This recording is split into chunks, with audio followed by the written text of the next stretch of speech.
மாமாங்கள, பெரியவர்களே,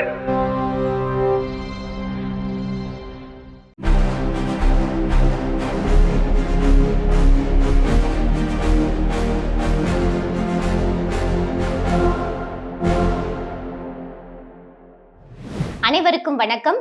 உலகின் ஒரே பகுத்தறிவு நாளேடான விடுதலையில் வந்துள்ள இன்றைய முக்கிய செய்திகளை பார்க்கலாம். தமிழ்நாட்டில் நடக்க இருக்கும் தேர்தல் ஆரியர் திராவிடர் போராட்டமே. பிரதமர் மோடியின் ரோட் ஷோவும் காட் ஷோவும் தமிழ்நாட்டில் பலிக்காது. நடக்க இருக்கும் தேர்தலில் திமுக வெற்றி பெறுவது உறுதி. தேர்தலின் போது அறிக்கைகள் வருவது நடைமுறையே. ஒரு வரலாற்று பின்னணியோடு தயாரிக்கப்பட்டிருக்கிறது திமுகவின் தேர்தல் அறிக்கை. தங்களுடைய கொள்கைகள் என்ன என்பதை விளக்கி சொல்வதற்கு பெயர்தான் மேனிஃபெஸ்டோ.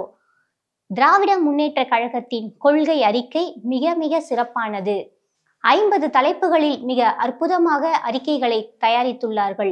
நம் சந்ததியினரின் வாழ்வாதாரத்தை நிர்ணயிக்கக்கூடிய தேர்தல் இந்த தேர்தல் என நேற்று சென்னை பெரியார் திடலில் நடைபெற்ற திமுக திராவிட மாடல் 2.0 அறிக்கையும் பிற கட்சிகளின் தேர்தல் அறிக்கைகளும் என்ற தலைப்பில் தமிழர் தலைவர் ஆசிரியர் கி வீரமணி அவர்களின் சிறப்புரை இன்றைய விடுதலையில் இடம்பெற்றுள்ளது.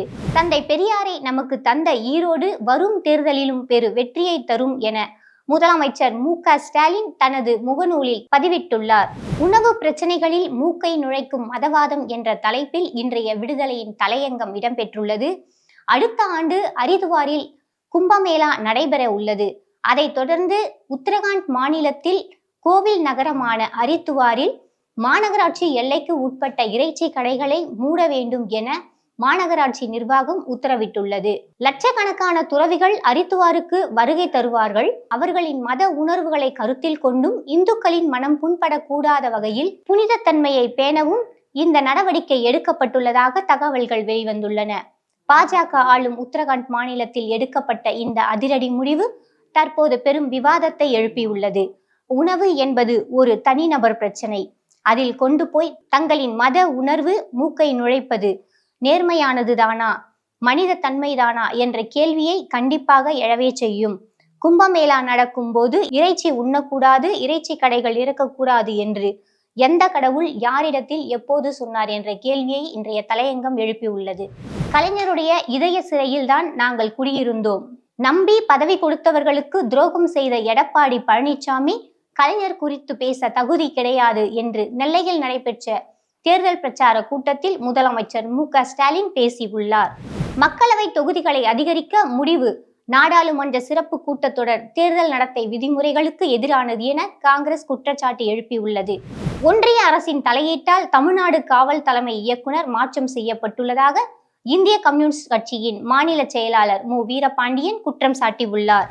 திராவிட மாடல் ஆட்சிக்கு மீண்டும் வாக்களிக்க மக்களிடம் வேண்டுகோள் விடுத்துள்ளார் நெல்லையில் முதலமைச்சர் மு.க. ஸ்டாலின். ராஜஸ்தான் பல்கலைக்கழகத்தில் RSS நிகழ்ச்சி. இந்திய தேசிய மாணவர் சங்கம் போராட்டம். தாவேகா வேட்பாளர் கூப்பா கிருஷ்ணன் உறவினர் வீட்டில் ரூபாய் 50 லட்சம் பறிமுதல். தேர்தல் செய்திகளை பார்க்கலாம். சட்டப்பேரவை தேர்தலுக்கான பிரச்சாரங்களை மெத்தனமின்றி தீவிரப்படுத்த வேண்டும் என நிர்வாகிகளுக்கு முதலமைச்சர் மு.க. ஸ்டாலின் அறிவுறுத்தியுள்ளார். தமிழ்நாட்டில் திமுக இருக்கும் வரை பாஜகவுக்கு இடம் இல்லை என துணை முதலமைச்சர் உதயநிதி ஸ்டாலின் உறுதி. தமிழ்நாட்டில் மொத்தமுள்ள 72,032 வாக்குச்சாவடி மையங்களிலும் பாதுகாப்பு ஏற்பாடுகள் குறித்து தமிழ்நாடு தலைமை தேர்தல் அதிகாரி உயர் காவல்துறை அதிகாரிகளுடன் ஆலோசனை கூட்டம் நடைபெற்றது. துணைவேந்தர்களை மாநில அரசு நியமனம் செய்வதால் கல்வியின் தரம் பாதிக்காது. உயர்நீதிமன்றத்தில் தமிழ்நாடு அரசு மனு தாக்கல் செய்துள்ளது. டெல்லி அணியை எதிர்ப்பதற்காக தமிழ்நாடு அணியில் இருந்து இருக்கிறோம். என்னதான் முரண்பாடுகள் இருந்தாலும் திமுகவுக்கு எங்கள் ஆதரவு. அதேபோல் அண்ணா திராவிட முன்னேற்ற கழகம், நாம் தமிழர், தற்குறி தாவேகாவிற்கு எங்களது ஆதரவு இல்லை. திமுக கூட்டணி கட்சிகளுக்கும் திமுகவினருக்கும் நாங்கள் முழு ஆதரவை அளிப்போம் என சட்டமன்ற தேர்தலில் அண்ணா திராவிட மக்கள் முன்னேற்ற கழகம் தனது அரசியல் நிலைப்பாடு குறித்து பொதுச் செயலாளர் பசும்பொன் பாண்டியன் பத்திரிகையாளர்களிடையே கூறியுள்ளார். அந்தோ பரிதாபம் தாவேகா.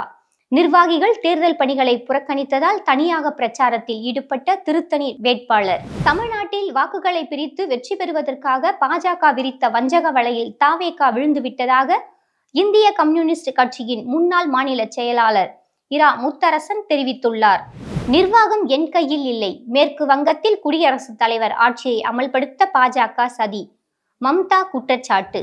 கட்சியின் முடிவு எதுவாயினும் ஏற்றுக்கொள்வதே சிறந்த அறமாகும்.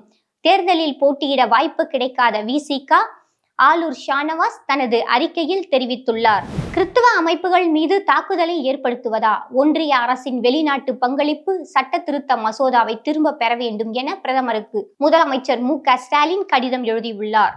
பக்தி மூட நம்பிக்கை படுத்தும் பாடு. முருகன் கோவிலில் 9 எலுமிச்சை பழங்கள் ரூபாய் 1.43 லட்சத்திற்கு ஏலம் விடப்பட்டுள்ளது. கடவுள் சக்தி இதுதான். கோவில் திருவிழாவில் தேர் சக்கரத்தில் சிக்கிய பக்தர் உயிரிழப்பு. கட்சிகளுக்கான போட்டி அல்ல.